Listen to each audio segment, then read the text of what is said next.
Diane Ouellette, responsable de communication de la Ligue de hockey d'excellence du Québec, volet masculin. Bienvenue à Sur le banc des joueurs. On va parler du 10e anniversaire de la LHEQ. Déjà 10 ans que cette ligue-là existe, cette grande ligue provinciale. On sait très bien qu'au début, il y avait des gens qui y croyaient, mais il y en avait d'autres qui avaient des doutes. Mais on est déjà rendu à 10 ans d'existence. Et pour en parler, j'ai avec moi mes deux collègues avec qui j'ai le plaisir de travailler depuis le début. Jacques Corriveau, directeur des opérations de la LHEQ. Salut Jacques. Bonjour Diane. Et bien sûr, notre cœur battant de la LHEQ, le statisticien et responsable des horaires depuis le début de la LHEQ, M. Sylvain Labonté. Salut Sylvain. Bonjour Diane. Donc, on sait que nous, on vient toutes de régions différentes. Pourquoi avez-vous accepté de venir vous joindre à la LHEQ? J'avais entendu parler qu'il était censé avoir une nouvelle ligue qui était pour prendre forme, une ligue provinciale. Et puis, c'est de quoi qui m'intéressait. Je suis dans le hockey depuis plus de 40 ans. Je travaillais déjà un peu pour Hockey Québec en tant que superviseur pour les Coupes Dodge, les Coupes Chevrolet, les Coupes Chrysler, tout ça. Fait que j'étais déjà superviseur de site, on appelait. Donc, j'avais déjà une connaissance là, au niveau provincial. Il y a des applications qui ont sorti, fait que j'ai appliqué sur un poste à la Ligue de hockey d'excellence du Québec. Puis, c'est comme ça que c'est arrivé, en juillet 2013. Moi, j'étais dans la section des tests où il y avait, dans le temps qui s'appelait le Bantam, là, où on avait fait un genre d'expérience. Il avait fait des expériences avec des équipes. Un projet pilote, là. Oui, un projet pilote. Donc là, moi, j'ai travaillé là-desus avec Jean-Pierre Paquette, là, qui était là, Yvan Dallaire.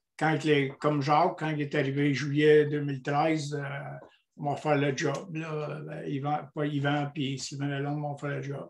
Puis j'ai accepté. Puis moi, je suis comme Jacques. J'arrive du hockey mineur de Saint-Laurentides-de-la-Naudière. Je viens du hockey mineur de Saint-Jérôme. J'ai travaillé pour la région. Je travaillais déjà dans les logiciels qu'on sort, que ça me donnait un atout. Et je suis habitué de faire des horaires. Là, mais j'étais bien content qu'on m'ait choisi. Toi, Diane, c'est arrivé comment ton arrivée à la LHEQ? Moi, à ce moment-là, j'étais présidente de la Ligue de hockey de développement de l'Est du Québec. Donc, j'étais déjà à ma 13e année en tant que présidente. J'avais, comme vous, entendu parler, évidemment, de ce projet-là. Parce qu'il faut se souvenir que la Ligue de hockey d'excellence du Québec, c'est le regroupement des 3 grandes ligues provinciales, régionales 2A à l'époque. Donc, évidemment, on m'a sollicité à ce moment-là parce qu'on changeait la gouvernance, évidemment, là, de ces ligues-là. Et on a sollicité ma présence au sein de la Ligue d'excellence du Québec, que j'ai accepté avec un immense plaisir. Comme vous, j'avais déjà une vision assez large, assez provinciale. Veux pas, quand on est président d'une ligue comme l'Est du Québec, on n'a pas le choix d'avoir cette vision-là provinciale. J'avais eu l'occasion de rencontrer Jean-Pierre Paquette aussi quand le Midget Espoir est arrivé. Donc, on avait déjà travaillé sur un gros dossier à ce moment-là qui s'adressait provincialement à la catégorie Midget Espoir, qui est le note M17-3A maintenant. Donc, c'est comme ça que c'est arrivé là, pour moi. La structure de la Ligue n'était pas encore définie. Hein? Non, mais Hockey Québec nous a donné tous les outils pour pouvoir mettre quelque chose de mieux. Avec Sylvain, avec Yvan, M. Paquette qui était avec nous. Il ne faut pas oublier que tu as mis Richard Leblanc pour lui montrer que une structure qui avait du bon sens. Leblanc et Paquette avaient d'excellentes idées. Que en fait, on était 5, 6, 7 avec Yvan puis Sylvain Lalonde. Je pense qu'on a bâti une structure pour améliorer vraiment le hockey. À élever le hockey des 3 régions à vraiment un niveau provincial. On avait été interpellés à faire plusieurs rencontres, on se souviendra. Ça ne s'est pas bâti dans l'espace d'une réunion, c'est certain. Il y avait un directeur des opérations dès l'an 1. Hein? Rappelez-vous de M. Ronaldo Ravioletti de Québec, qui avait été nommé directeur des opérations dès l'an 1. Et puis, moi, je m'occupais surtout de la discipline. Et puis, ça a commencé comme ça. M. Ravioletti a fait 1 an seulement. Après ça, il y a Yvan Dallaire qui a pris la relève de la Ligue là, en tant que directeur des opérations, comme on peut dire, par intérim. Là. Oui, parce que lui, dans le fond, Yvan Dallaire était déjà associé à Hockey Québec. C'était son métier, dans le fond. Donc, il a rajouté la tâche opérationnelle là, de la LHEQ. C'est ça. Lui était directeur de la régie à Hockey Québec. Puis, M. Lalonde, il a demandé s'il pouvait prendre la Ligue en main en attendant qu'il en trouve un autre, tout ça. Fait que là, Yvan, il était là 3 ou 4 ans. Et puis ensuite de ça, bien, ils ont sorti un affichage pour le directeur des opérations en grandeur de la province. Puis c'est là qu'en juin 2017, j'ai été nommé directeur des opérations, puis que je suis en poste depuis ce temps-là. Au niveau des communications, effectivement, c'est quand M. Ménard est arrivé que quand on parlait tantôt que les postes sont plus précisés, c'est là que moi, ça s'est précisé aussi. Moi, à ce moment-là, c'est sûr que ma tâche était totalement différente. On avait quoi? Les joueurs du mois où hebdomadairement, les franchises devaient nous faire valoir un joueur de leur franchise. Ça a été quelque chose qui n'a pas été facile à mettre en place, ça, si on se souvient. Parce que c'est toute une nouvelle façon de fonctionner. Puis au fur et à mesure que les années se sont passées, la structure est devenue plus réelle aussi au niveau du comité de la LHEQ. Là. On a eu des super meetings où toute la Ligue s'est réunissait là, puis on faisait des ateliers pour améliorer la Ligue. Je me souviens, là, on n'avait pas sorti des sortes d'idées là, avec des petits papiers, là, si je me souviens oui, bien. oui, les gouverneurs ont contribué, collaboré pour monter cette Ligue-là. Exact. Ouais, c'est ça. Au début, on faisait des rencontres, 3 rencontres par année avec tous nos gouverneurs. On changeait de région pour essayer de minimiser le transport pour certaines franchises. Les franchises qui sont plus loin, mais c'est certain qu'eux autres, ils ont toujours à voyager. C'est pas facile. Mais avec le temps, ça s'est estompé. On a diminué le nombre de rencontres pour diminuer aussi les coûts de chaque franchise. Là est venue la pandémie, le Zoom. Alors maintenant, on se rencontre avec le Zoom. Personnellement, c'est bon, mais j'aime bien le contact humain, puis de se rencontrer tout le monde ensemble, c'est le fun, de se serrer la main, de se voir, de jaser en personne.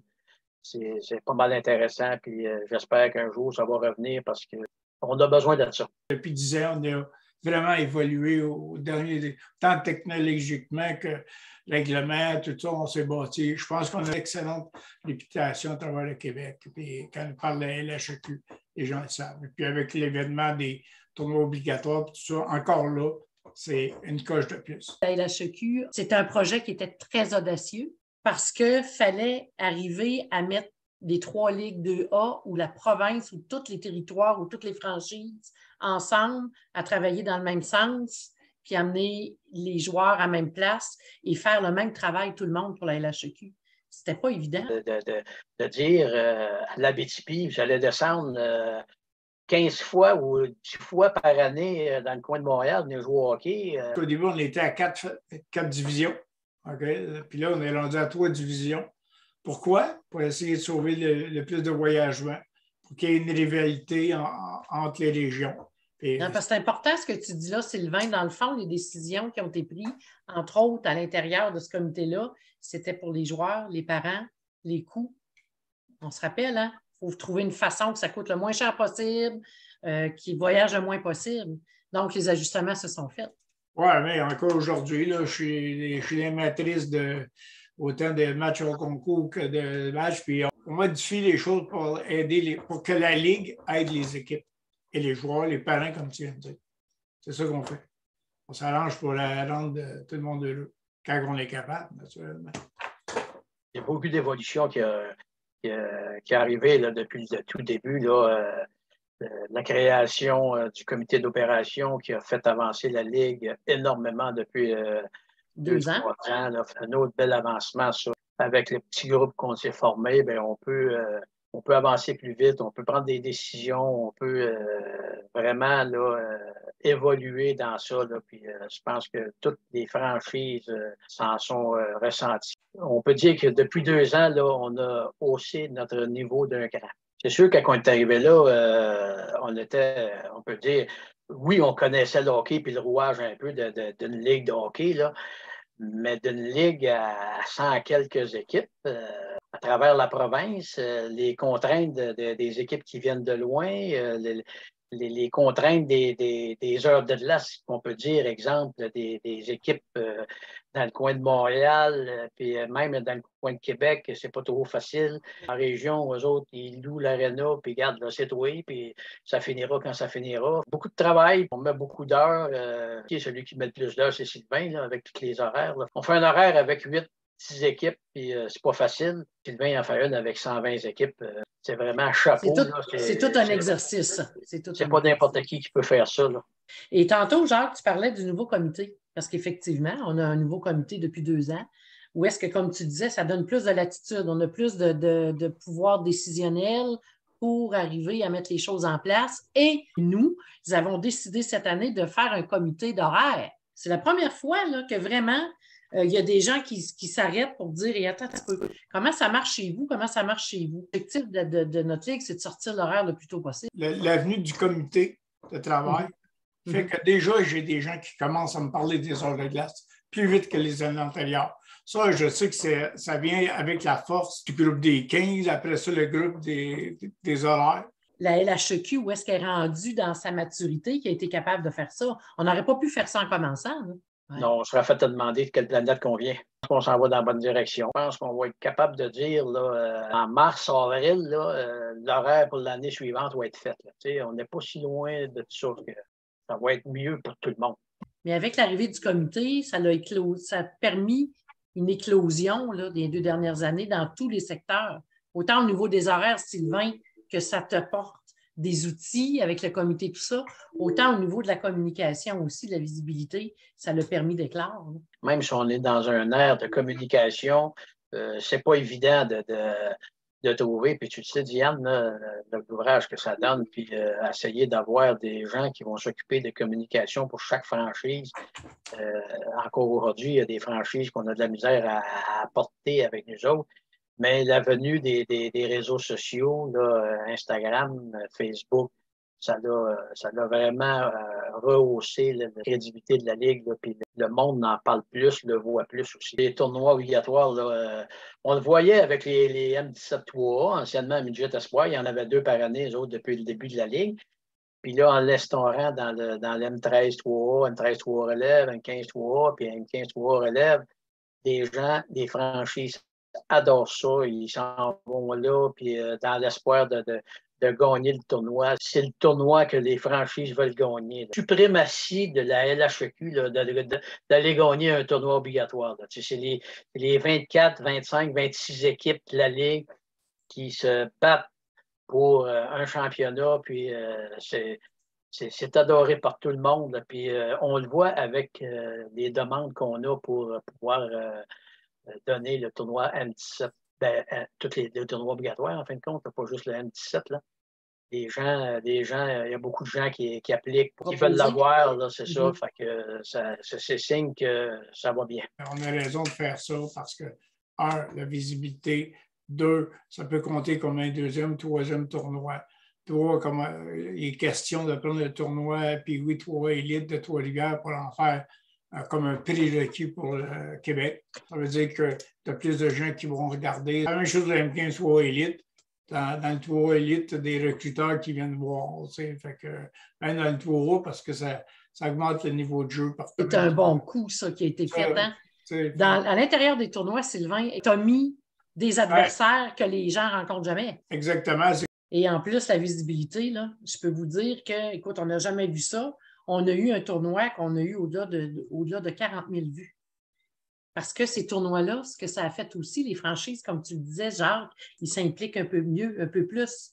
Les joueurs du match, c'est eux qui les présentent. On a vu des matchs en direct sur le site Facebook de la LHEQ, tant au niveau du M17-3 que d'autres catégories aussi qui ont été capables de le faire. Donc, on voit que même à l'intérieur de nos organisations, tu sais, quand on disait tantôt, on a un peu plus de difficulté à avoir le responsable des communications, mais il y a une volonté quand même de contribuer à la visibilité de la Ligue. Là.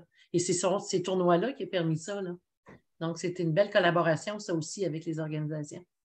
Cette année, on revient avec les séries. Ça veut dire quelque chose. Là. La saison veut dire quelque chose parce que les équipes qui vont finir dans le haut du classement, ben, ils vont être un petit peu avantagés dans les séries éliminatoires. Et puis, comme on sait, cette année, il y a seulement 12 équipes par division et classe qui s'en vont à la Coupe Chevrolet.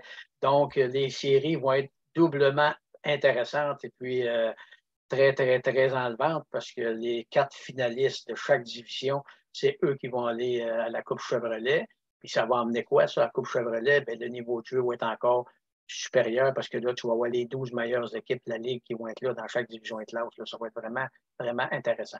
On va s'arranger que les premiers et deuxièmes ne se voient pas, se voient seulement à la fin. Okay, en finale, on s'arrange. C'est sûr qu'il faut toujours gagner. Là, on présume que la première position va gagner, fait qu'il va être déplacé à gauche et l'autre il va se déplacer à droite.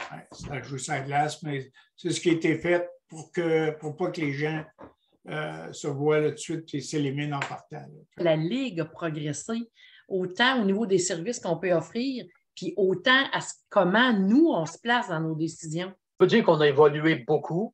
Bien, il y a encore beaucoup à faire. Là. Il y a toujours place à amélioration. Le comité d'opération, on est 15 alentour de la table, différentes sphères. On a des présidents de région, on a des gouverneurs. Jocelyn Thibault qui est là assez régulièrement, le président d'Hockey Québec, Claude Fortin qui est là aussi. Donc, ça l'amène beaucoup d'idées d'un peu partout. Il y a des gens de la ville, il y a des gens des régions. Puis, on est une ligue provinciale, alors le comité d'opération, bien, c'en est aussi un comité provincial, parce qu'il y a du monde de partout. C'est ça qui fait que ça va bien et que ça avance. On a 10 ans de fête et puis je pense qu'on peut que souhaiter un autre 10 ans d'avancement et de développement auprès de nos jeunes pour qu'ils puissent continuer à s'amuser et évoluer dans le sport qu'ils aiment. Félicitations à tous. Pour les 10 ans De la LHAQ.